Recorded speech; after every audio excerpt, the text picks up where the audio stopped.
You might have heard that time is happening simultaneously, past, present, and future, and that it's all happening at the same time.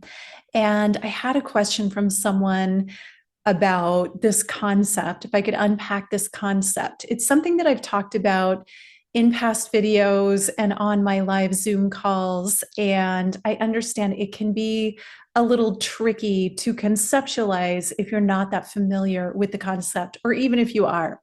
I'm Washayla Sananda. Thank you for joining me today.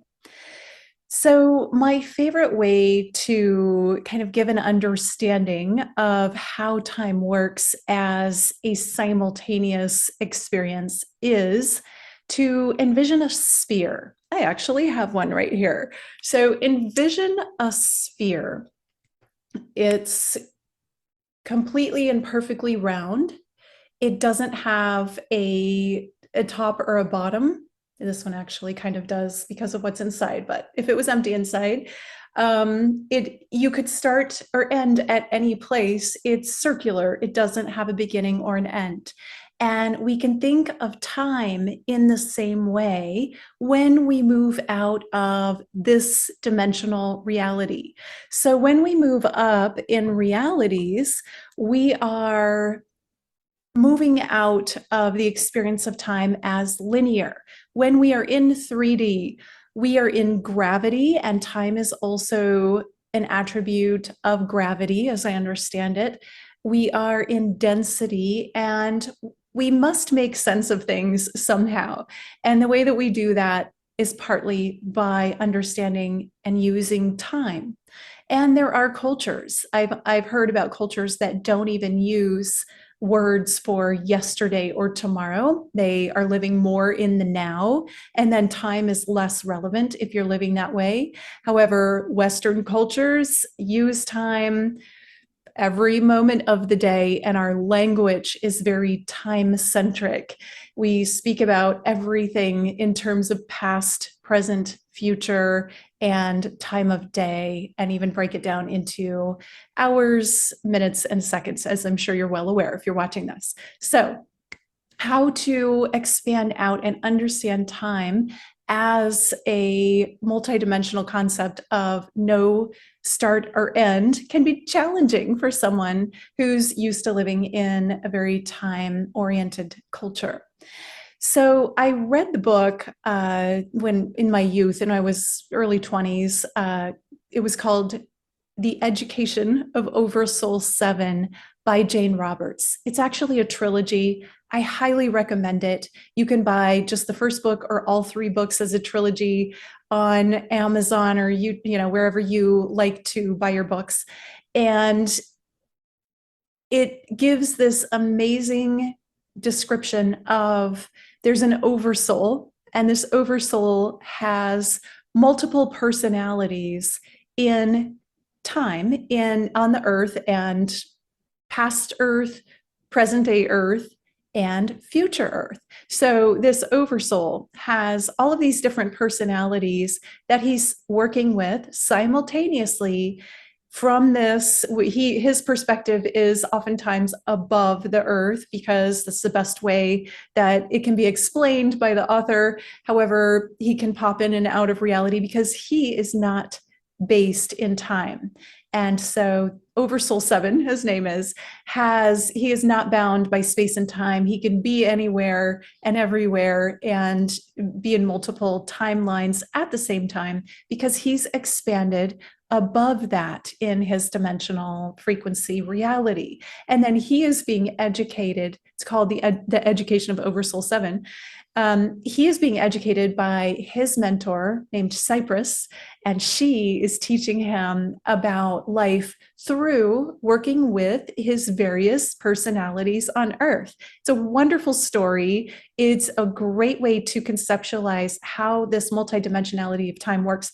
And throughout the book, what's really interesting is to see how Oversoul Seven's different personalities start to overlap and work with each other, even though they're in different times and they're not aware of each other. It's fascinating. And I love reading. I've actually read the whole trilogy twice in my life, once in my very early 20s, and then again, probably about 10 years ago. And so back to the sphere idea, just pick it up so I can show you. When you are conceptualizing time as a sphere, there is no beginning and no end. So imagine this. You are at a point in time. You're experiencing a point in time. You're experiencing being in a point in time. And we'll just put that at the top here. So you're at the top of the sphere. And you want to become aware of more of yourself. So it's not difficult from our perspective to be able to think of ourselves in the past. So let's just say the past is over on this side of the sphere. So you can bring your consciousness to the past. You can remember things that happened to you in your past, in your childhood, in various points of your life. You can remember all of those things and call up memories. Now, if you've expanded on your memory and you're able to remember other past lives, other versions of yourself, maybe you even have more you can remember. We can say down here from various other farther back past lifetimes. If you've done QHHT or any kind of hypnosis therapy, maybe you visited some of those past timelines.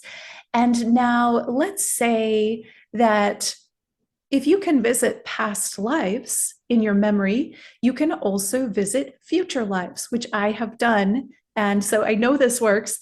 And so think about your future lifetimes are over here on the sphere.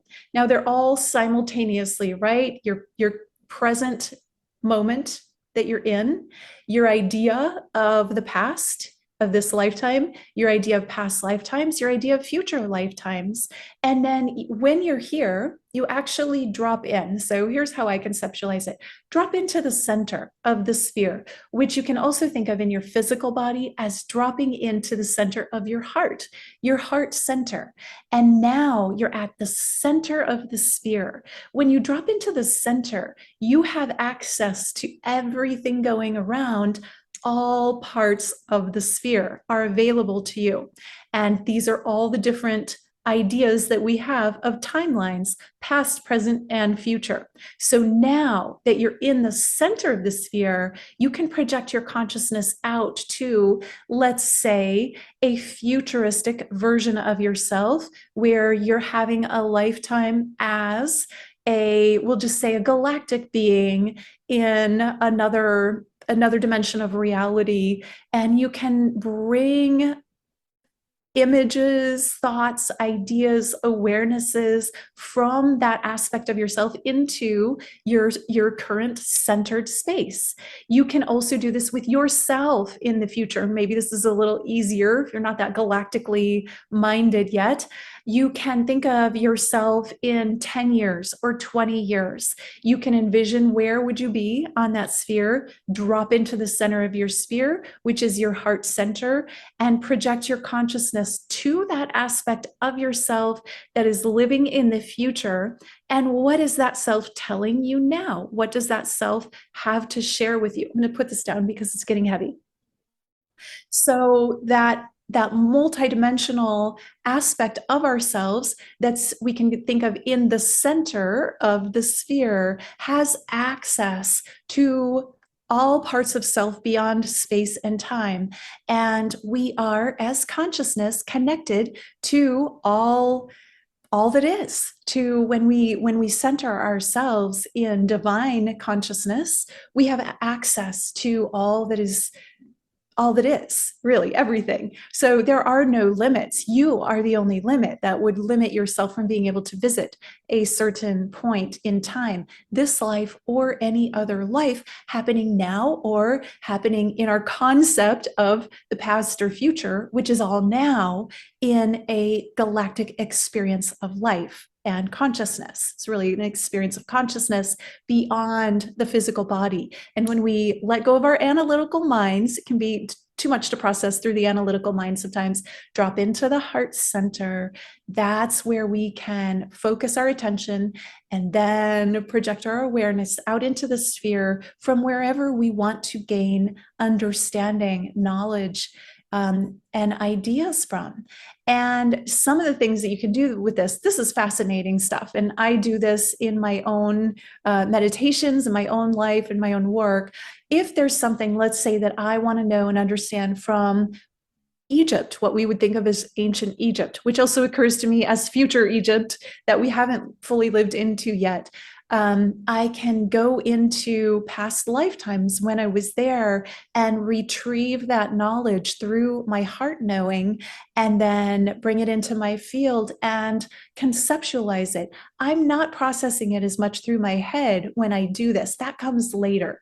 For me, it's moving into my heart center, accessing. Sometimes it's just, if I have a question, it's what part of myself could share the answer, or what part of myself knows what I need to know about this subject.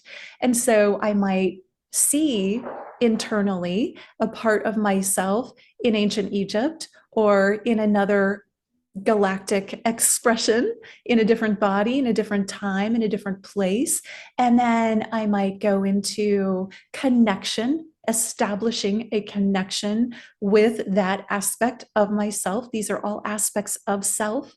And then begin to ask, or even just open up, what is it that you can share with me about this thing that I want to know? Or what is it that you have to share with me? Or what is there to see here, or feel here, or experience here? What kind of downloads or understandings would be beneficial in this time and space for me to understand about who you are and where you are in this other expression? So hopefully that's helpful. Another thing that helped me really understand time as spherical through my own personal experience is way back when I first started doing psychic readings, I was having this experience of a bubble. I would think of it as a bubble, and it was a sphere, would descend upon me that contained a download of information. And so what the experience was like for me, this was especially what happened when someone that I was reading or was going to do a reading for, I don't do psychic readings anymore, by the way, but back when I used to do this, it would happen and I was gaining and getting information for that person. This is just something that happened. I didn't expect it to happen this way. This is the way it showed up for me. So a bubble of information would descend upon me, and that bubble would contain that person's entire multidimensional reality, past, present, future. And it was so full of information that it would be overwhelming for me. And I didn't know, because me in my humanness, I didn't know where to begin or end, because it didn't have a beginning or an end. It was a sphere, and the information was everywhere. And so what I learned to do is to focus in. So what I'm teaching you right now is to focus in on a specific piece. So I would kind of look around and see, there would be a piece that would kind of light up, that would have more of a glow to it, if you want to say that. And then I would focus in on that piece of the sphere, that point or part of the sphere, and I would bring it in, and I listen to it, interact with it, gain an understanding. This isn't just like reading a book where it's very linear. Reading a book is like time itself. It's linear. It's one word at a time, point by point by point. It's very slow is when it comes to multidimensional realities. In higher dimensions of reality, reading books for us is, we absorb the information multidimensionally. We see it, we feel it, we understand it, we get a concept of it, like this sphere. It all comes at once, and then we get to open to it and have this multidimensional experience of it.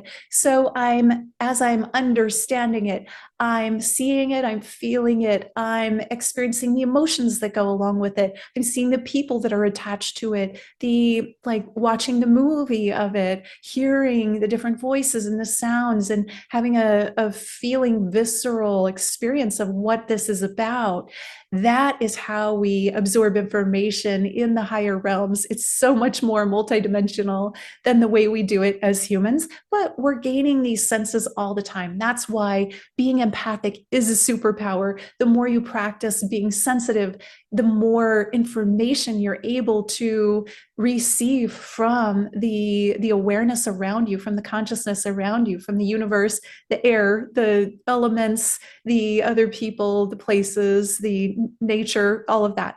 It all has information. And you can think of it kind of like I'm feeling in my fingers as I'm talking, like reading Braille. I don't read Braille, but if I did, I can imagine your fingertips become very sensitive to what you're feeling, because that's how you're receiving the information. And so it's like your whole entire being becomes your fingertips, and you're reading and sensing and becoming aware of that information with so much more than your physical senses. These are your multidimensional senses. And so back to the bubble experience, to be able to understand it in a linear way so that I could share what I got with the client. I would oftentimes, in the beginning, I would begin to write, and I'd write pages and pages and pages. And I'd be like, okay, here it is. And it's kind of all over the place, but let's just start it where I started. And somehow it would make sense to them, even if it didn't to me. And then that information, as I would focus on the different bits of it around the sphere, would somehow all loop together and become understandable and make sense for the experience the person was trying to get some insights on. And then I can also receive these spheres for other types of downloads galactically, or for something that I want to understand in my galactic shamanism practice. Let's say I've done this, I wanted to receive some information about a specific planet or a specific race. I could do the process, go into my heart center, activate my higher senses, become sensitive, become aware to the energy, the essence, the experience around me, allow that bubble of information, that download, to descend upon me, to begin to be readable in a sense. Again, I'm in my heart center, not in my head when I'm doing this. It's not translatable. It's too much for the head, the analytical brain, to understand. The heart understands these multidimensional concepts much better, and later they can be filtered through the brain and made sense of, if you want to say it that way. So to allow the knowledge, the understanding to come into my heart center, it's not always clear at first. I don't always know, what is this? What is this about? Sometimes there is a period of time where I go into contemplation with it. What does this mean? What is this about? Bringing the analytical mind in here. It's after I'm done, especially after I'm done with meditation and receiving download, it will continue to unfold like the layers of the onion over time. And I'll either have a book where I can write things down, sketch down different things that are coming to me, or record it on my phone, or even type it into my phone, depending on what kind of situation I'm in. And this is very helpful in understanding the multidimensionality of time and space, and how it's all happening simultaneously, and the concept of the sphere with no beginning and no end. However, when we go into the center of it, we have access to all of it when we project into whatever point we desire to receive information from. I hope that was understandable and made sense to you. I love this concept, and it's something I've been working with a lot of years, and it does make sense to me. I hope that the way that I shared it was understandable. So I would love to have a conversation with this in the comments. If you have further questions, if you want to know more, I could do a part 2, but I don't know what you want to know unless you tell me. So leave a comment, ask a question, let me know your thoughts, or maybe you already get this and you've been doing this yourself. Let me know. I want to hear about it. And I do attempt to answer all of the comments. I'm the only one that answers comments in my YouTube. Somebody asked me that recently. Are you answering your own or is it somebody else? It's me. If you see my name there, it's me. I don't have anyone else doing that for me. So that's me interacting with you. I will answer your questions as best I can, or at least acknowledge that I saw them with a heart. Just sending you some love. And if you like my videos, please do like, subscribe, give me a thumbs up, get the notifications, and get on my email list if you want to see more things like this, more of what I'm up to. Of course, when you're on YouTube, you see my videos, but when you get on my email list, you see everything that I'm doing. So I'd love to interact with you that way. And I love you and I appreciate you. I cherish you. I thank you for watching and being a part of this amazing ascension reality that we have going on right now. Namaste.